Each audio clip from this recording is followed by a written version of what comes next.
So I just put the batteries back in this. Last night got wet, I guess. I didn't think anything of it. I was just taking the batteries out actually to test this one. And this was wet, but I put the batteries back in. It was dry when I put the batteries back in.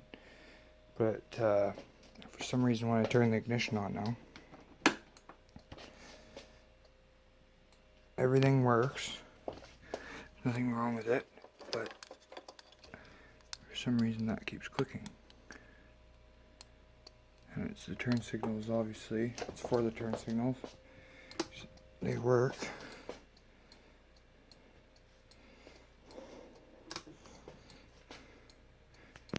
It's the same noise coming from the same thing, so I don't know. I turn the turn signals off and it still does it. There's no hazard or anything.